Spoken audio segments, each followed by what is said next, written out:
So I'll start with this. What inspired you to write? What made you think, hey, we need a book about Christian nationalism?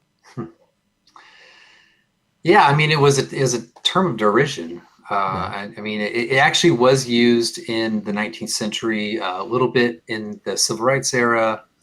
It's been used by kind of Black Christians, mainly heretical ones, but Right. it was used also in the UK. It was used by some Chinese Christians. But recently, yeah, it was a term of derision, and but I think our conservative impulse is to be accused of something and then instantly say, I'm not that, So Right. we go through a kind of series of these like disclaimers and disavowals and all that. But once we started being accused of Christian nationalism, the more I thought about it, was that, well, this is precisely actually what I am. I am a Christian, love my nation, and I'm nationalist. So what does it mean to bring all those together? And so that was my, as you know, I initially started thinking about this more and more, and I realized, what Christians need today, particularly in the West, is we need a sort of Christian nationalist approach, because nationalism tends to emphasize national will. That's kind of historically, just in 19th century and another thing, it just had this emphasis on the kind of national will, kind of a will to live. And it seems to me that the West is in a position where it's kind of has a will to die. Right. Westerners have this sort of self-hating, self-loathing malaise that it leads them to want to kind of implode and commit self-suicide, national suicide. So this, I think, the nationalism is I think a response, a principled response to both our heritage as Protestants, but also it's good for the moment. And that moment is to kind of reinvigorate, revitalize our will to live, Right. and not just will to live in a, to have food and shelter, but a will to actually order our lives and our society towards the highest things, so eternal good. And that's what inspired me, and that's why I think the book, even though there's a lot in there that's old, I think it's kind of unique in the approach. Mm-hmm. Yeah, great. I like the way that Wilson put it on one of his blogs, but just basically saying we kind of have 6 choices, 3 categories and then 2 subcategories underneath each of the main 3 headers. That we can be tribalist, we can be nationalist, we can be globalist. And we don't want to be globalists because, for one, just biblically, the Bible speaks of distinct nations. The nations are Christ's inheritance. The Bible emphasizes sovereign nations and distinctions between them. And then tribalism may sound good. Localism is a good thing. We should care about our county, and the place that God has put us most immediately and working out from that. But that doesn't really work as a form of government. Tribes are just, you exist, and maybe it's peaceful for 6 months and then you get taken over by another tribe. And so it just doesn't seem to work. And so that leaves us with this nationalism piece. And then the question is really, do we want to be a pagan?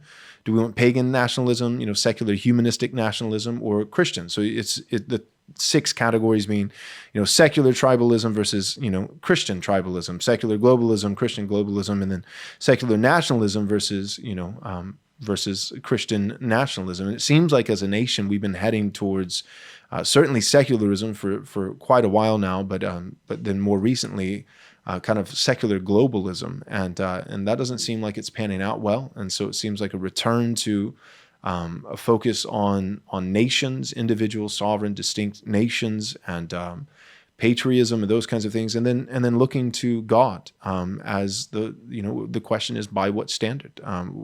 How do nations function, and what is it just the will of the people? Is Demas God, or is there a theos, a God above the state? And so yeah, Christian nationalism is, it's not the term that necessarily we would have chosen for ourselves. It is a pejorative, but Puritan was a pejorative of sorts, and there's been many times when faithful Christians over the centuries throughout church history have been labeled something by the opposition, but it worked, and they worked with the term because it actually had biblical merit. And so I think that's what you and many other guys are doing. And so any thoughts on that before I move on into some more questions?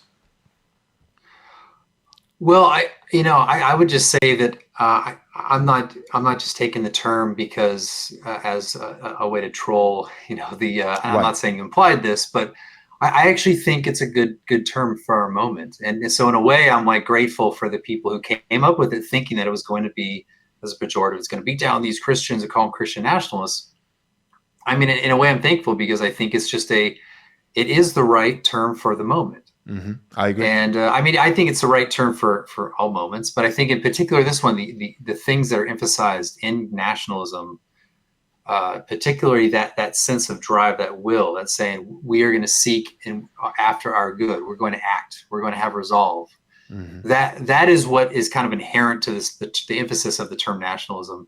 And to say it's Christian nationalism, to say that we're not only going to be concerned about our mash and our temporal life, but also for our eternal life as well. And so we're going to order ourselves to that. So I think it's just a good term. All right. Stop twisting my arm. I know you want to hear the inside scoop. Here it is, the glorious vision of Right Response Ministries for the first half of next year, 2023. We have not one, not two, but three massive endeavors that we will accomplish by the grace of God. The first you already know about. It's our Theonomy and Postmillennialism Conference, May 5th, 6th, and 7th, with James White, Joe Boot, Gary DeMar, Dale Partridge, and yours truly, Pastor Joel Webbon. This is selling out incredibly fast. By the time this commercial airs, you may not even be able to get a ticket. I really don't know. So don't waste another moment. Go to rightresponseconference.com, rightresponseconference.com to join us for the Theonomy and Postmillennialism Conference next year. Now, this is where you come in.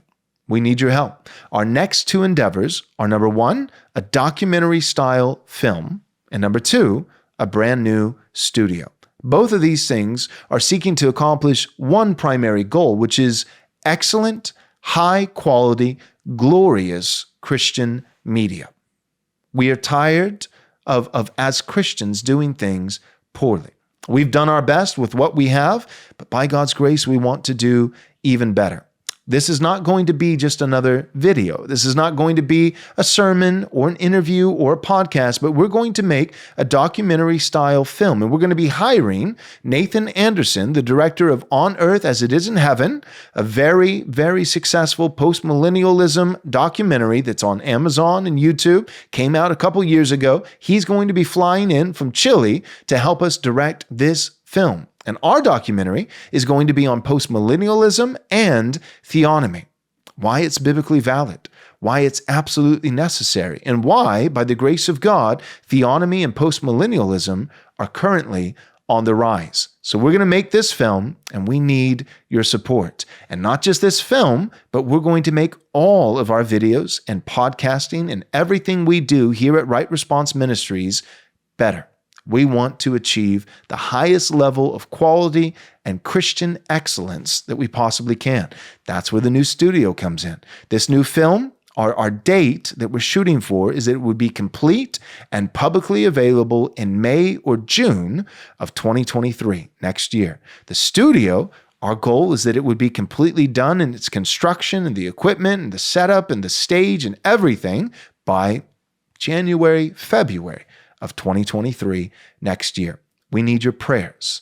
We need your encouragement. And for those of you who are willing to do so, we need your generous support.